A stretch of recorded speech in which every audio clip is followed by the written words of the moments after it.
Assalamualaikum warahmatullahi wabarakatuh. Perkenalkan, nama saya Eka Cayani dari kelas 11 OTKP 2. Di sini saya akan membahas mengenai pengertian kas kecil, tujuan, fungsi, metode, dan contoh.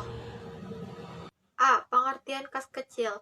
Pengertian kas kecil atau petty cash adalah uang yang dicadangkan oleh entitas bisnis atau perusahaan untuk pembayaran pengeluaran yang bersifat rutin, namun jumlah nominalnya relatif kecil serta tidak material. B. Tujuan kas kecil. Yang pertama, menangani masalah perlengkapan atau perbekalan kantor yang dialami oleh suatu bagian di kantor.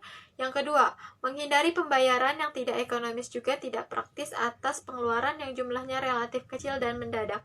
Yang ketiga, meringankan beban staf karyawan dalam memberikan pelayanan secara maksimal kepada pelanggan juga termasuk kepada relasi bisnis pimpinan. Yang keempat, mempercepat aktivitas atasan yang menggunakan dana secara mendadak dan juga tidak terencana sebelumnya. C. Fungsi kas kecil. Yang pertama, mengurusi perbekalan dan perlengkapan kantor di suatu bagian kantor dari sebuah perusahaan.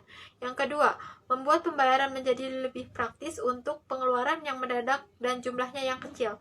Yang ketiga, fleksibilitas karyawan untuk mengoptimalkan pelayanan kepada para pelanggan dan tamu, terutama pada relasi bisnis pimpinan perusahaan. Yang keempat, atasan lebih mudah untuk merespon aktivitas mendadak dengan adanya kas kecil yang disiapkan untuk berbagai keperluan harian. D. Metode kas kecil. Metode ini mencakup tahapan-tahapan pengelolaan dalam penggunaan dana yang ada, sehingga ketika laporan penggunaan kas kecil diminta oleh pihak-pihak yang terkait, dapat ditunjukkan dengan segera dan lengkap tanpa ada kesalahan. Metode pencatatan jurnal kas kecil ada dua. Berikut ini penjelasannya. Yang pertama, metode tetap. Impress Fund System. Metode tetap adalah metode pembukaan kas kecil di mana rekening kas kecil jumlahnya selalu tetap. Setiap pengeluaran kas terjadi, pemegang party cash tidak serta-merta langsung mencatatnya di buku jurnal kas kecil, tetapi hanya sekedar mengumpulkan bukti transaksi pengeluarannya. Ciri-ciri metode tetap antara lain. Yang pertama, bukti-bukti penggunaan dana kas kecil dikumpulkan oleh pengelola kas kecil.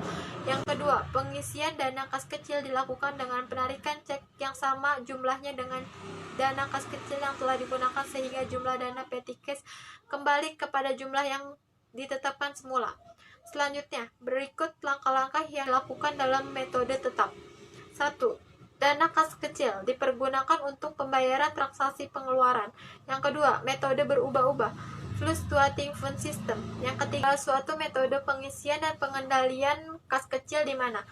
Yang kedua, metode berubah-ubah Fluctuating Fund System. Sistem ini menghendaki bahwa jumlah nominal kas kecil tidak ditetapkan tetapi sesuai dengan kebutuhan.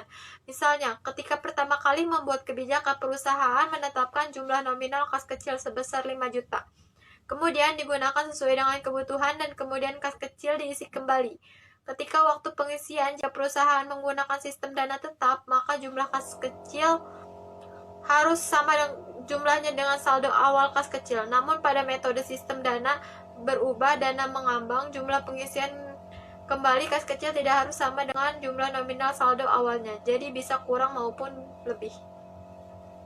Ciri-ciri metode berubah-ubah yaitu sebagai berikut.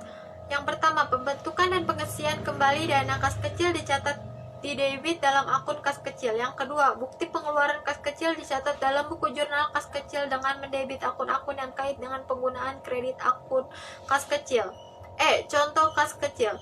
Contoh petty cash atau contoh kas kecil adalah dana pengeluaran rutin dan relatif kecil jumlahnya.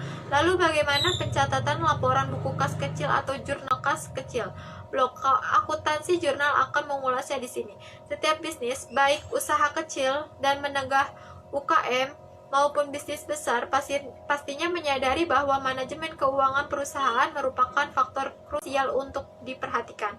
Pasalnya, perusahaan dapat melihat secara jelas mengenai perkembangan bisnis mereka dari besarnya pengeluaran atau pemasukan, dan data-data tersebut hanya dapat dilihat dari hasil pengelolaan uang. Cukup sekian dari saya, kurang lebihnya mohon maaf. Wassalamualaikum warahmatullahi wabarakatuh.